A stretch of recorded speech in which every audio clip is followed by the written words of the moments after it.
चलनवाढीमुळे गेल्या अनेक दिवसांपासून मुंबईकरांची अक्षरशः उष्णतेमुळे काहिली होतीये। त्यामुळे उष्माघाताचा धोका निर्माण झालाय।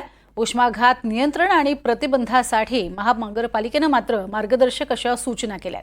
मुंबईमध्ये जाणवत असलेल्या उष्णतेच्या लाटेच्या पार्श्वभूमीवर नागरिकांनी काय करावं आणि काय करू नये याबाबत राष्ट्रीय आपत्ती व्यवस्थापन प्राधिकरणाच्या मार्गदर्शक तत्वांनुसार सूचना देण्यात आल्यात। तहान नसतानाही तुम्ही पाणी प्या, उन्हामध्ये गॉगलचा वापर करा, छत्री वापरा, टोप्या वापरा अशा सूचना यामध्ये करण्यात आलेल्या आहेत। सुती कपड्यांचा आणि फिकट कलरचा वापर तुम्ही करा अशाही सूचना यावेळी करण्यात आल्या।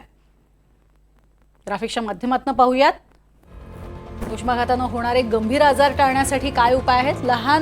तहान लागलेली नसली तरी सुद्धा पुरेसे पाणी प्या, प्रवासातही पाणी सोबत ठेवा अशा सूचना करण्यात आल्या। हलके सौम्य आणि फिक्या रंगाचे सैल सुती कपडे घाला याही सूचना महापालिकेने केल्यात। उन्हामध्ये बाहेर जाताना संरक्षक गॉगल, छत्री, टोपी, बूट किंवा चप्पल वापरा। तर मद्यपान, चहा, कॉफी आणि कार्बोनेटेड शीतपेय टाळा असाही सल्ला हा देण्यात आलाय।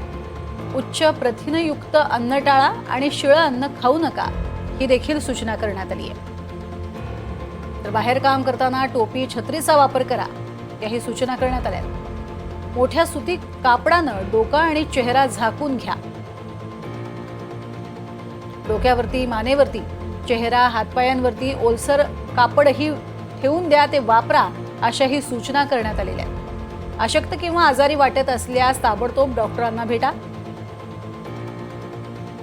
ORS, लस्सी, तोराणी, लिंबू पाणी, ताक, नारळ पाणी नियमित प्या। घरामध्ये पडदे, शटर किंवा सनशेड वापरा।